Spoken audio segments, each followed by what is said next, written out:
আসসালামু আলাইকুম সুপ্রিয় দর্শক। আশা করি আপনারা সকলে আল্লাহ তাআলার রহমতে অনেক ভালো আছেন। আজ আপনাদের সামনে নিয়ে এসেছি এক চাঞ্চল্যকর বিষয়, যা শুনলে আপনারা অবশ্যই অবাক হবেন। চলুন আর দেরি না করে সেই চাঞ্চল্য বিষয়টুকু আমরা জেনে নেওয়ার চেষ্টা করি। মানবদেহের সবচেয়ে গুরুত্বপূর্ণ অঙ্গ হৃৎপিণ্ড। এটি থেমে গেলে থেমে যায় জীবন। সিনেমা বা উপন্যাসে প্রিয়জনের জন্য হৃদয় খুলে দেওয়ার গল্প আমরা শুনেছি, কিন্তু বাস্তবে হৃৎপিণ্ড শরীর থেকে আলাদা হয়ে গেলে তার জীবনের সমাপ্তি হাতে নিয়ে ঘেরা তো কল্পনায় থেকে যায়। কিন্তু সেলিওয়া হুসাইনের জীবনে ঘটেছে অকল্পনীয় এক ঘটনা। ব্রিটেনের বাসিন্দা সেলিওয়া হুসাইন শরীরে নেই কোনো সত্যিকারের হৃৎপিণ্ড।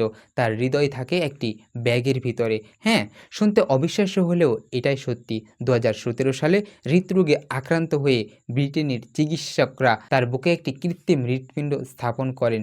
তবে এটি শরীরের বাহিরে পিঠে ঝুলানো ৬ কেজি ওজনের রুশ গ্যাস ব্যাগে থাকে সেই হৃদয়। ব্যাটারি মোটর ও পাম্প, সেই পাম্প নলের মাধ্যমে বাতাস ঠেলে দেয় বুকে, যেখানে প্লাস্টিকের চেম্বারগুলো রক্ত সঞ্চালন চালিয়ে যায়, ঠিক আসল হৃদয়ের মতোই। তার সঙ্গে থাকে আরেকটি ব্যাকআপ ব্যাগ, যাতে কোনো সমস্যা হলে মাত্র ৯০ সেকেন্ডে ব্যাকআপ ব্যাগ সংযুক্ত না হলে থেমে যাবে তার জীবন। প্রতি মিনিটে ১৭৮ বিটে রক্ত প্রবাহিত করে এই কৃত্রিম হৃদয়। তার বুক সবসময় সামান্য কেঁপে ওঠে।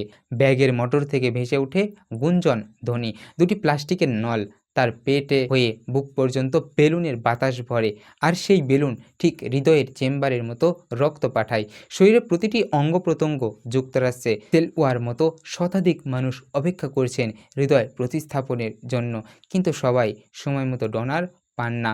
২০১৬ থেকে ২০১৭ সালের অপেক্ষায় তালিকায় থাকা ৪০ জন মানুষ এখন পর্যন্ত মারা গেছেন। যিনি বেঁচে আছেন ব্যাগে হৃদয় দিয়ে।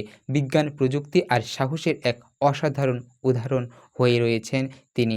সেলিওয়া হুসাইনের গল্প প্রমাণ করে, জীবন বাঁচতে হৃদয় বুকে না থেকেও ব্যাগের ভিতর থাকতে পারে। প্রকৃত হৃদয় হয়তো রক্ত পাম্প করে, কিন্তু বেঁচে থাকার হৃদয় রক্ত পাম্প করার একটি আশা জাগায়।